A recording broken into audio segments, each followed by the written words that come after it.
नेपाल के प्रधानमंत्री केपी शर्मा ओली ने दिया इस्तीफा। इजराइल ने गाजा बंधकों और सीज फायर डील को लेकर अमेरिका का प्रस्ताव स्वीकारा। नेपाल में संसद भवन को फूंकने के बाद अब सुप्रीम कोर्ट में भी घुसे प्रदर्शनकारी, आग के हवाले एससी।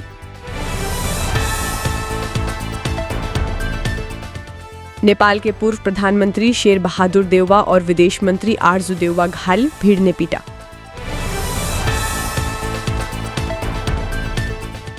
नेपाल के काठमांडू के काले माटी में 2 प्रदर्शनकारियों की मौत, पुलिस फायरिंग में गई जान। नेपाल के राष्ट्रपति रामचंद्र पौडेल ने स्वीकारा केपी शर्मा ओली का इस्तीफा। काठमांडू की सड़कों पर युवाओं का सैलाब, पीएम ओली के इस्तीफे के बाद निकाला विक्ट्री मार्च। लद्दाख के सियाचिन ग्लेशियर में भीषण हिमस्खलन में 3 सैनिक शहीद, राहत बचाव कार्य जारी। नेपाल के राष्ट्रपति रामचंद्र पौडेल ने भी इस्तीफा दिया।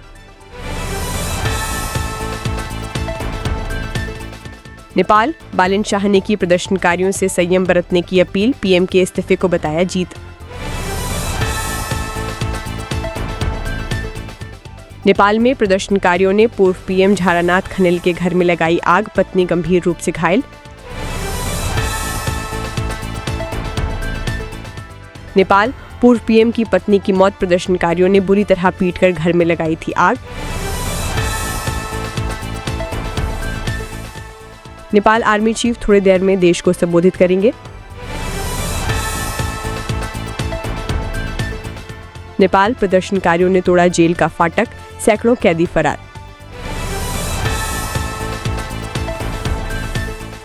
इजरायली सेना ने दोहा पर किया हमला, कहा कि निशाना हमास नेतृत्व था।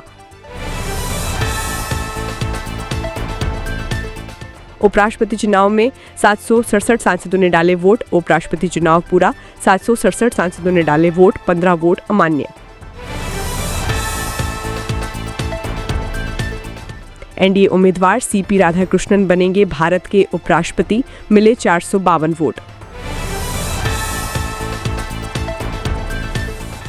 उपराष्ट्रपति का चुनाव ईवीएम से नहीं बैलेट पेपर से ही हुआ, निशिकांत दुबे का राहुल गांधी पर तंज।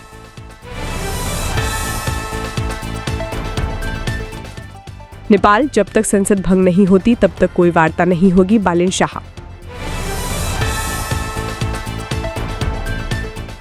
पीएम मोदी ने उपराष्ट्रपति चुनाव जीतने पर सीपी राधाकृष्णन को दी बधाई। नेपाल के आर्मी चीफ की अपील, आकर बातचीत करे प्रदर्शनकारी। कतर में इजरायली हमले अस्वीकार्य हैं, चाहे उनका उद्देश्य कुछ भी हो, फ्रांस के राष्ट्रपति मैक्रोन।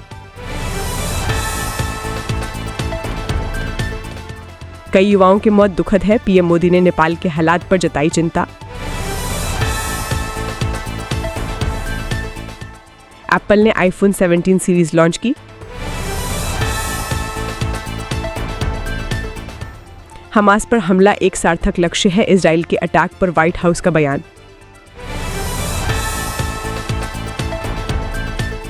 इमानुएल मैक्रोन ने सेबास्टियन लेकॉर्नो को फ्रांस का नया प्रधानमंत्री नियुक्त किया।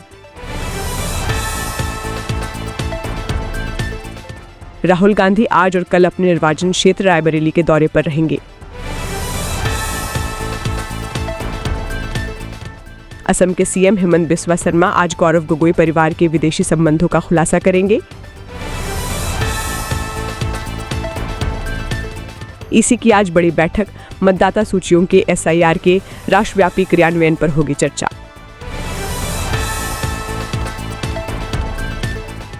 सोनिया गांधी के खिलाफ वोटर लिस्ट केस में एफआईआर की मांग पर आज दिल्ली की एक अदालत में होगी सुनवाई।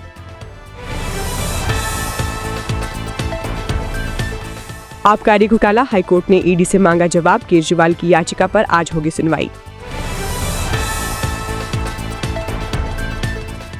चंडीगढ़ हाईकोर्ट में पंजाब लैंड पूलिंग नीति पर आज होगी सुनवाई।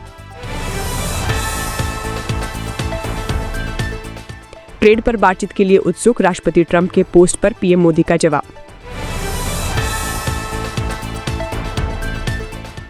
रूस ने यूक्रेन पर हमले के दौरान हमारे एयर स्पेस का उल्लंघन किया, पोलैंड का दावा। 13 सितंबर को बिहार दौरे पर जाएंगे बीजेपी अध्यक्ष जेपी नड्डा, चुनावी रणनीति की करेंगे समीक्षा। बिहार विधानसभा चुनाव 15 सितंबर को पूर्णिया दौरे जाएंगे पीएम मोदी।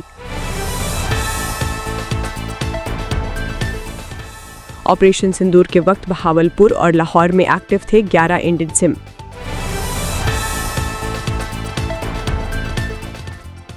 लखनऊ एयरपोर्ट पहुंचे राहुल गांधी, थोड़ी देर में होंगे रायबरेली रवाना। नेपाल, आंदोलन के दौरान शहादत पाने वाली सभी को दिया जाए शहीद का दर्जा, आंदोलनकारियों की मांग। यूपी में हाई अलर्ट घोषित, नेपाल से जुड़े हर सोशल मीडिया पोस्ट की हो रही निगरानी, बनाई गई टीम।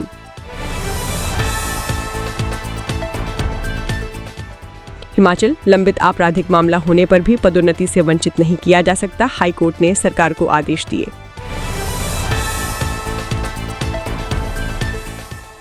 पीडब्ल्यूडी के सेवानिवृत्त सहायक अभियंता के नौकरानी के पति ने गोली मारकर की हत्या।